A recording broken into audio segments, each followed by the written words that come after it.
Alrighty. Good morning, good afternoon, good evening, wherever you find yourself today. It is another beautiful day, and I believe that we are all taking advantage of the day. Today. Today is an opportunity given to us. It's a present. We have to make good use of it. And today we are going to discuss a very important um, matter. I really wanted to do this separately because I've spoken to a whole lot of people, and this issue came up, and I decided to do this discussion. So if you can invite people who are interested in setting up businesses in Ghana, and I believe that most of the culture, the Ghana culture is very similar to most of the African countries. So um, I made it doing successful business in Ghana slash Africa.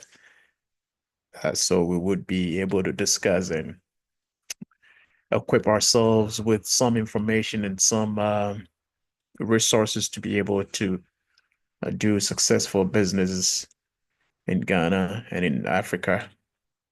So we would be able to gather, develop, and progress our communities.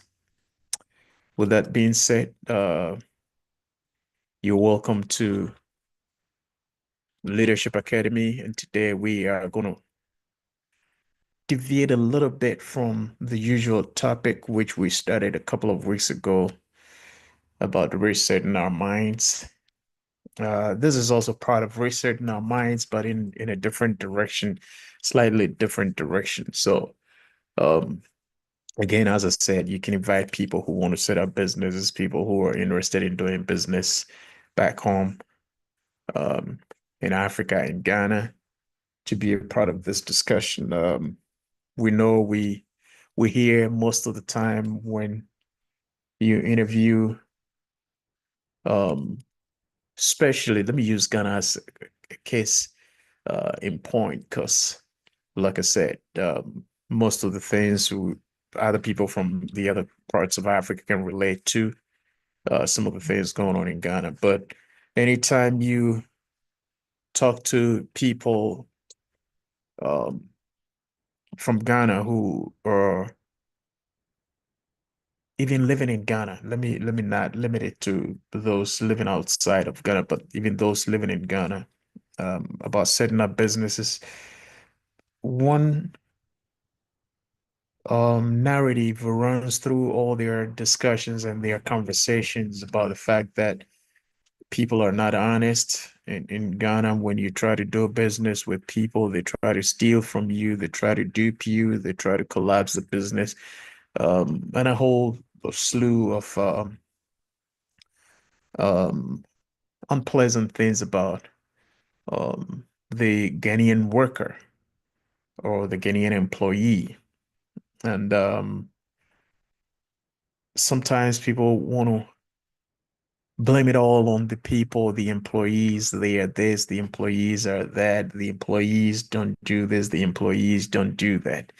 And today, I want us to take a look at the bigger picture of what is going on, why we have this narrative going on in Ghana currently amongst the business circles, because I've heard very big business people or entrepreneurs who are complaining bitterly about what they're facing and what they're going through as far as dishonesty and lack of cooperation from the employees and all this stuff. And so we're going to take a holistic view of the picture, and we're going to learn. If you have any suggestions, if you have any questions, we're on Facebook Live. We're also on YouTube Live. You can table your questions, and your suggestions, whatever. If you want to be a part, if you want to be a part of the program by via Zoom, you can hit me up or either on Facebook or YouTube, and I will send you the link. We've had some very, very unpleasant experiences, so we are careful this time to share our link for just anybody to jump on the bandwagon. So if you are interested, if you want to talk, you can hit me up. I'll send you the link and you can be a part of the discussion. But other than that, my name is Nana Osei Bonsu Jr. of Afriwick International Organization and Certo Leadership International. Our business is to bring leadership to our generation and to make sure we shape the mindset of the youth and all people to transform our lives and eventually transform our communities, our countries, and our continent and our world at large. So that's the main objective of African International Organization and CERTO Leadership International. Um, to start with, I want to make this statement of truth that human beings are fundamentally the same. We might be culturally different, but we are fundamentally the same. Human beings everywhere are fundamentally the same. We might be culturally different, but we are fundamentally the same. What do I mean by that, or why that statement? Human beings are fundamentally the same because we have the same brain, what I always want to refer to as the hard drive of our lives. We basically have the same everything. Don't look at the color of one's skin. That's not what we are talking about. But when we talk about the level of intelligence, the potentials and everything, we are all the same. However, the changes comes from the culture or the environment we grow up in or the environment we create for ourselves. And that is where the difference is coming. And so if somebody who lives, let's say, in Afghanistan creates a culture, same as somebody who lives in South Africa, guess what? Their behavior, their way of thinking, their thought process is all going to be the same. If anybody who lives in, let's say, a village in Zimbabwe creates a culture or an environment, same as somebody who lives in, let's say, Ethiopia, guess what is going to happen? They are going to behave, their thought process, their way of behavior is all going to be the same. And so it tells you that we are fundamentally the same. What changes or what creates the difference, let me put it that way, is the environment and the culture we we grow up in or we live in. And so I'm saying this to emphasize that the culture we find ourselves in is very, very crucial, important, and vital to our development. The culture comprises of our educational system, both formal and informal, how we're brought up, our parental guidance, parental leadership, the kind of association we find ourselves in, and the kind of things we were made to believe, which becomes the foundational pillars of our lives. Because whether you like it or not, our lives are based on certain pillars and they form our core belief system. So when you grow up in a culture where you were told you can do this, you have the potential to do this, you've been equipped to do this, you have the resources to do this, it creates a personality or a person who believes in possibilities. I'm trying to create a background to what is going on in Ghana as far as employees are concerned and what we are going to be doing if we really want to be successful business people, if you want to set up successful businesses in Ghana. And so the culture we find ourselves in, the environment we find ourselves in, we we we did not create the environment, but we have come to accept the environment. The environment, so many factors went into create the creation of that environment in Ghana or the culture in Ghana. So many environment goes into the creation of that environment and the culture. But we're not going to go into what created the culture. We are going to talk about we taking charge of our environment, which we spoke about in the previous Leadership Academy when we're talking about resetting our minds. We got to create an environment where we can operate successfully in.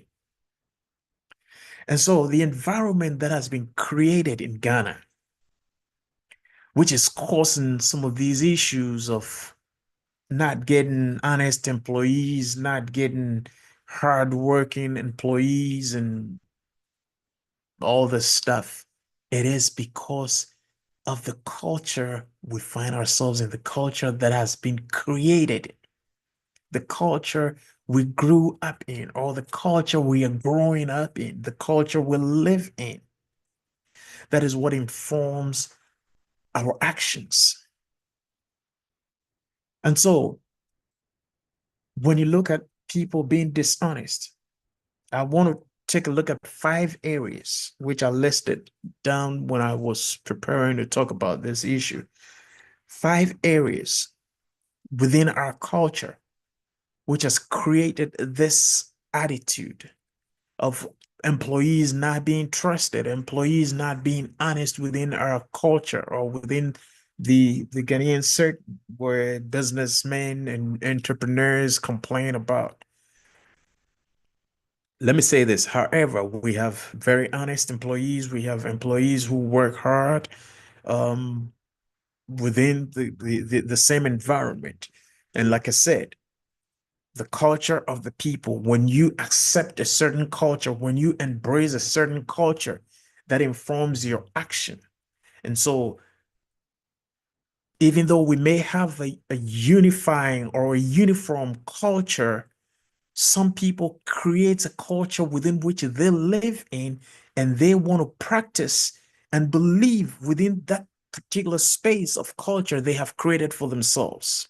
That is why when we're growing up, sometimes we hear um, those of us who lived in certain places, you hear people talk about, oh, this man, I don't like him. He's so principled. Oh, this man is so that he's so strict. He's so rigid because that person has created a culture. He has created his own environment based on his belief system. And so he is acting in that manner. And so in order for us to change that concept of the Ghanaian employee, we're going to be looking at 5 areas. One, the culture of mediocrity that has been created in Ghana. I'm going to take it slow. We'll, because I really want people to understand this whole concept. So we'll begin to work towards it. On this platform, what we're doing is to change our thinking and change the paradigm of things going on within our environment so we can be productive citizens and we can be productive people within our environment. So I'm going to really take it slow. If you want to take notes, you can go ahead. Again, like I said, if anybody wants to contribute, if you want to speak, you have an idea, you want to contribute to the discussion, just hit me up. We're live on YouTube, we're live on Facebook. I'll send you the Zoom link and you can come on and talk to us as well. First, the culture of mediocrity. When we look at the environment we find ourselves in Ghana,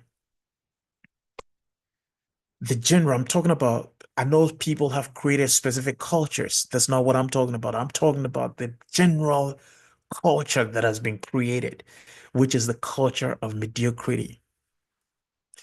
We put ourselves in a certain box and we want to work within that box.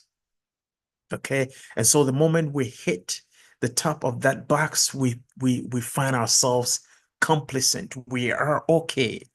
This, your dad could not even get there. How can you get there? Your grandparents couldn't get that far. How can you get that far? You can only work within this space. You can only do this much. You can only go this far. That has been the culture. So anytime we hit that mark, we are comfortable. I was listening to one speaker who said comfortability is a killer of dreams. And it is very, very true. When we hit that mark, we get comfortable. Okay. So that has been the culture that has been created, the culture of mediocrity, which we find ourselves in Ghana.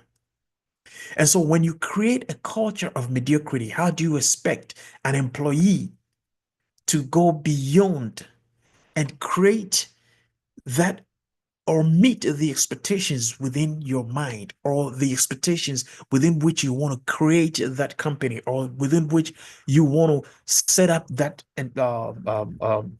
company or business? So the culture of mediocrity is one thing which is preventing us from having productive and quality people to work or employees to work within our space. Secondly, the culture of dishonesty. The culture of dishonesty. It is all we see around. It starts from the political space. It goes into our religious spaces. It comes into our homes. I believe the other time I spoke about the fact that when I was growing up, my dad would always tell you, especially, when you want to step outside and your kids want to follow you, they want to come with you. And sometimes people go like, hey, go get your shoes, go get your shirt. I'm waiting for you. And by the time you get back, the person is gone. Well, one time my mom did that to me, and my dad stepped in and said, don't do that. If you're not going to go with him, let him know you're not going to go with him. Don't tell him to go get his shoes and just leave when he leaves to go look for his shoes. It creates an environment, it creates a culture of dishonesty. And so when we look at our political space, the culture of dishonesty has been created. When we look at our religious space, the culture of dishonesty has been created. When we come to our homes, the culture of dishonesty has been created. And so we're producing a people of dishonesty. We are producing the people who are not honest with ourselves and with the people we live with or the environment we live in. So you see a politician who was had nothing today. The next time you see this politician, he or she is riding in big cars. He or she is living in big mansions. There's no level of accountability. Nobody is holding anybody accountable. So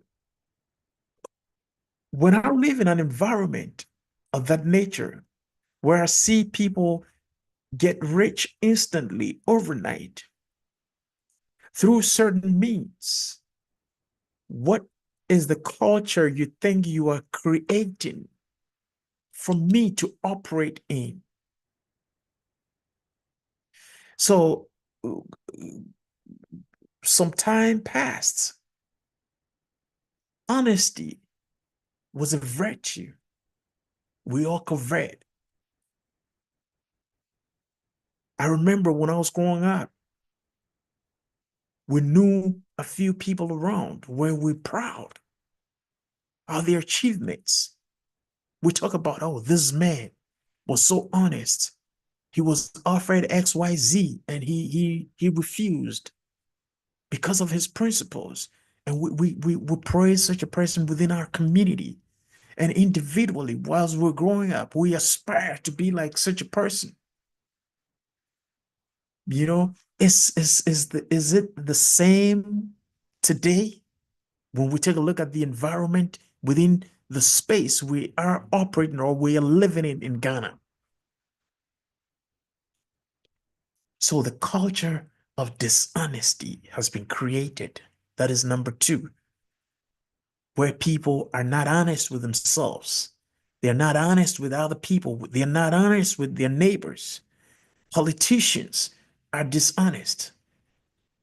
Religious people are dishonest. You come to the home, dishonesty. So that is the culture we have created. That's number two. Number three, the culture of disservice. The culture of disservice is another big thing. And like I said, we're looking at five cultural practices in Ghana that has been created, which is making us not being able to produce progressive and honest workers or employees. So number three is the culture of dishonest, like disservice, where we don't believe or we don't appreciate the value of service. We don't place premium on service. We don't see an opportunity to serve as something we have to take it or as something we have to take with all integrity and all dignity and all honesty. And so when it's about service, people begin to walk away. You see, when you take when you take an environment, let's say like the United States, service is premium, service is virtue. People, when given the opportunity to serve, will do it with all their heart and from their heart to serve. So service is paramount. Where you have people who do um in Ghana, I believe that will be equal to what we call in Ghana national service. We have volunteers, and people would love to volunteer. When you go to places, advanced and developed places, people would love to volunteer. It is a culture of service they have created or they're creating, which produces a people who are honest and would come out of their hearts to serve and to do things to make sure they've done things right. And so the culture of disservice we have created in Ghana is also hurting us. It is hurting us greatly.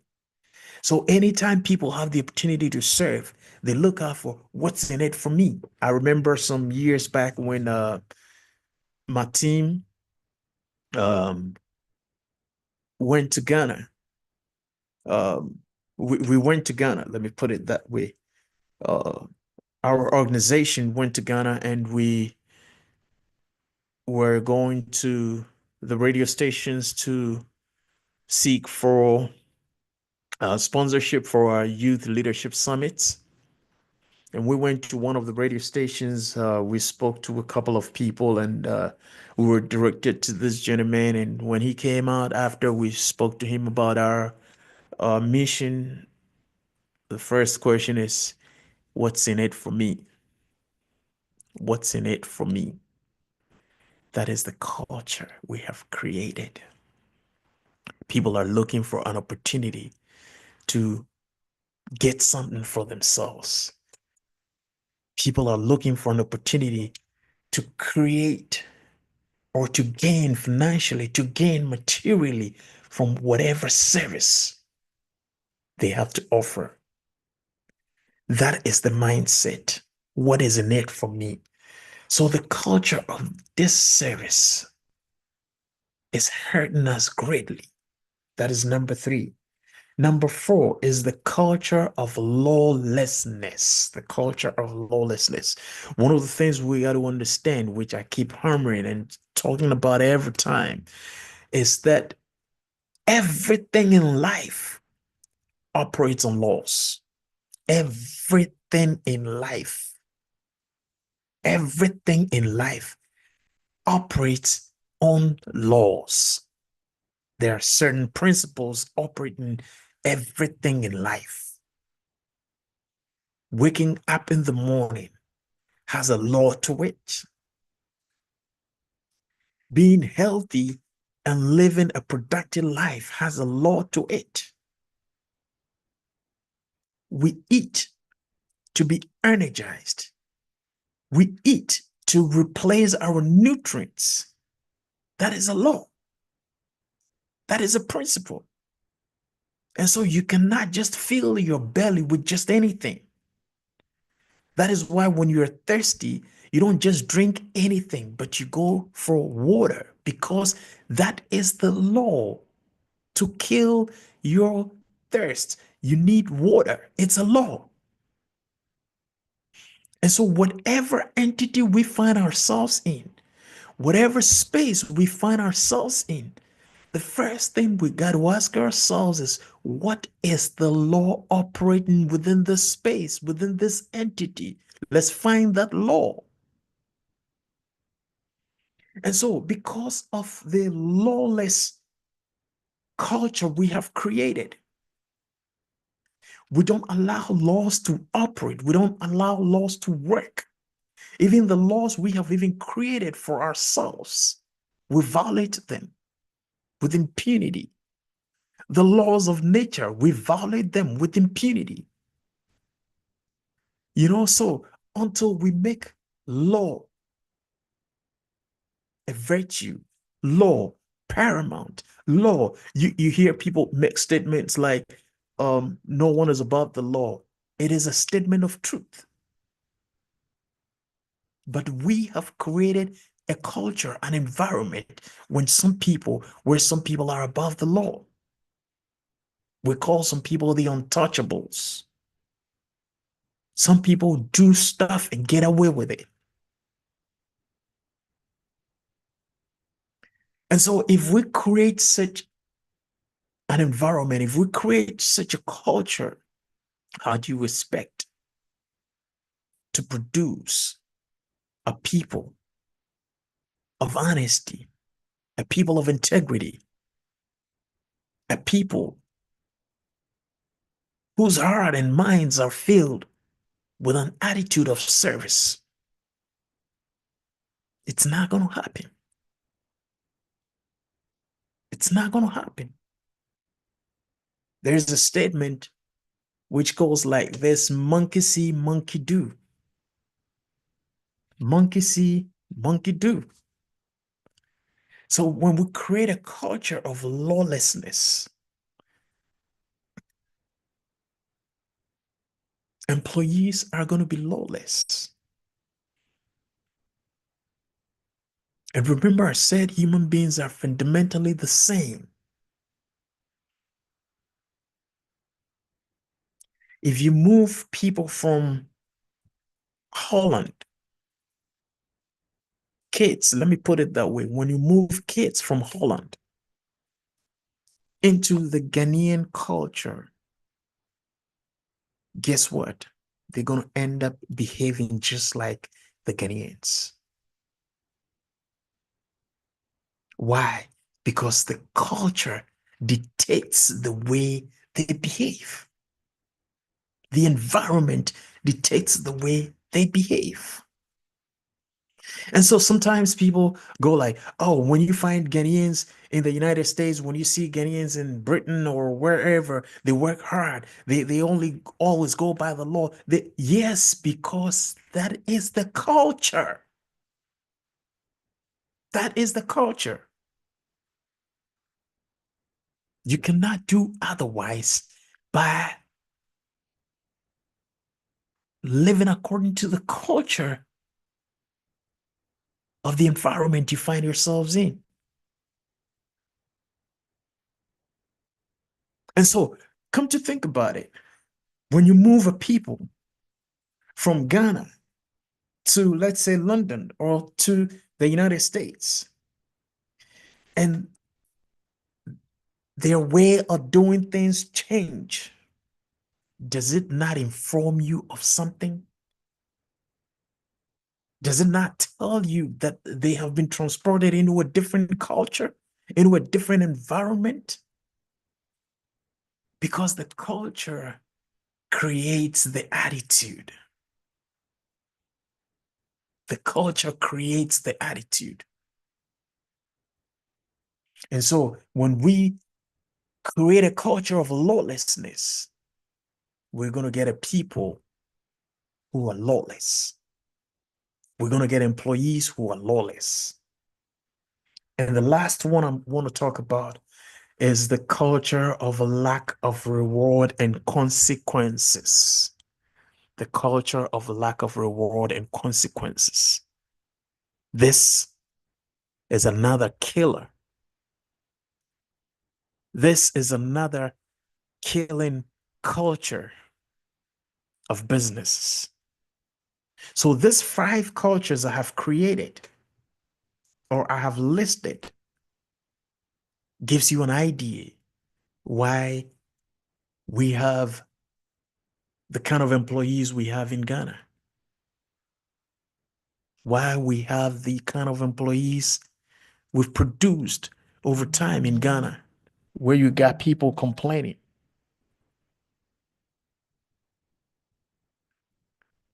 about the Ghanaian employee not being trustworthy because we have created these cultures which is influencing the attitude, the actions of the employees. So when people realize that the politician gets a job today and tomorrow he's rich overnight, tomorrow he's materially wealthy, what is the culture you are creating? And you expect me to come to my work and not be worthy, well, and not be wealthy overnight? You expect me to come to my work and not be rich overnight, just like the politician, just like whoever they know to be influencing them in their communities? So when we are looking at the Ghanaian employee, we got to look at it from the holistic point of view. We cannot just be parochial and just concentrate our efforts, our anger, our emotions on just the employees. Let us look at it from the bigger picture. So, lack of reward and consequences. Sometimes people do stuff within our community, and instead of them facing the consequences of their choices and actions, remember I said law is paramount. And within every law is a consequence. Within every law is a consequence. And so when you follow the law, the consequence could be good or would be good. Let me put it that way. If you violate the law, the consequence will be bad. So if we understand the culture of law, if we understand the principle of our environment, and we know that every law, within every law is built, consequences are built within the laws. So, like I always tell my kids, nobody punishes you for the wrongs you do. You punish yourself because you choose to violate a law. And within that law is a consequence. And so you have to face the consequences of that law. So if you do right by the law, the consequence will be right, will be good. If you do wrong by the law, the consequences will be bad. It's as simple as that. So if we cannot create a culture of reward and consequences, what do you think we're doing? When people do the right thing, we got to reward them. When people do the wrong thing, they have to be rewarded according to the consequences of their actions.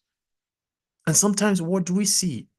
You either go and bring in an elderly person within our community to come and apologize on your behalf, or you use your influence or your wealth to bully your way through.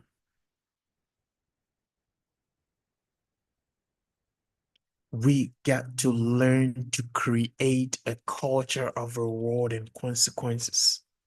When people deserve to be rewarded, let us reward them. When people deserve to be punished, let us punish them and not feel guilty about it because we are not punishing the people, or we are not administering the punishment because we hate them or because we don't like them, but because they violated a law, and within that law is a consequence of their action. And the consequence of their action, be it jail, be it fine, be it whatever, we got to let it work. So these are the 5 negative cultures impacting the Ghanaian business environment. So entrepreneurs are facing these issues day in and day out, not because the Ghanaian employee was dropped from the moon or the Ghanaian employee was transported from outer space into Ghana.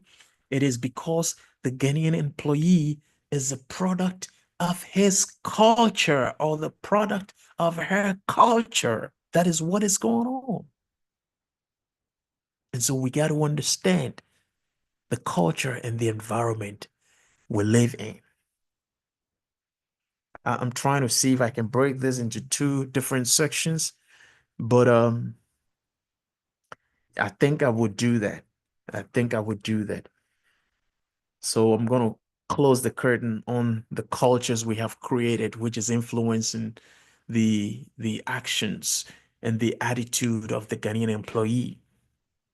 Next week we'll talk about what we can do, even in the midst of the culture, the negative culture impacting entrepreneurship in the country. What can we do as entrepreneurs to still get the best out of the people, to still get the best out of the Ghanaian employee? It's a law, it's a principle. We cannot pray our way into getting good employees. We cannot fast our ways into getting good employees. We just got to follow the law. We just got to follow the principle. And it's been practiced all over the world. It's been practiced across board. Any successful business exhibit some of these laws we're going to be discussing and be talking about. So I want you to invite somebody next week, same time.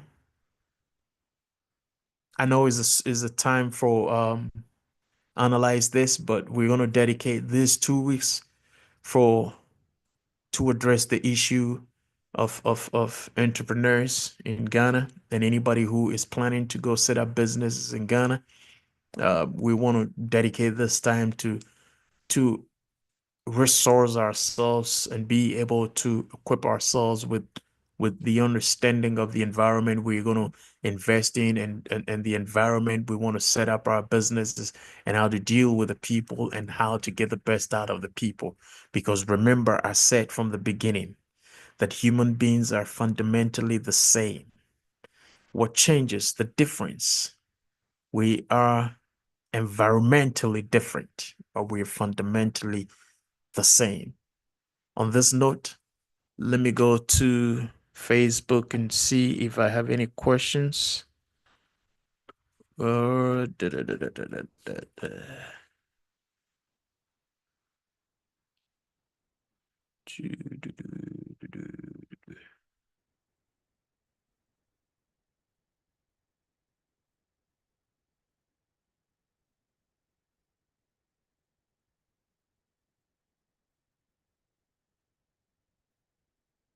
Okay, I don't see any questions here on Facebook.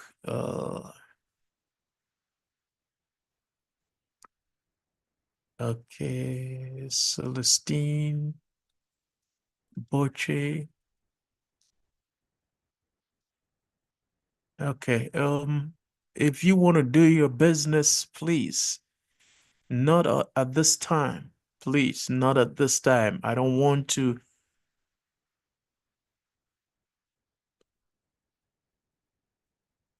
delete anybody from the platform. We are here to learn. We're here to discuss how best we can improve ourselves and improve our communities. I'm not here to advertise your lottery or whatever. Please do not bring that on this platform. Please. All right. I don't have any questions on Facebook.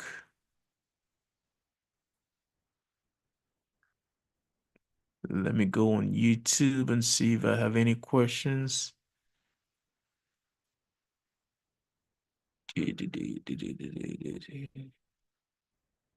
Okay, I don't have any questions either.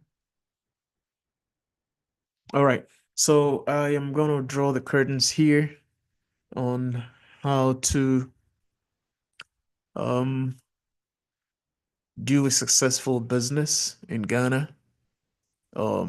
Next week, we're going to continue on the same time. But remember, the culture within which we are going to invest is a culture of mediocrity, a culture of dishonesty, a culture of disservice, a culture of lawlessness, and a culture of a lack of reward and consequences. And so, if you want to invest in such a culture, you can still do a successful business in Ghana. No doubt, no two ways about that. You can still do a successful business in Ghana, but you got to take certain steps. You got to take certain precautions. which we are here to help you do that in order to make money, because you can make money when you invest in Ghana. Thank you so much. My name again, Nana Osei Bonsu Jr. of Africa International Organization and Circle Leadership International. I hope to see you next week. Invite somebody to be a part of this discussion, somebody you know who is going to benefit from this discussion. Invite them.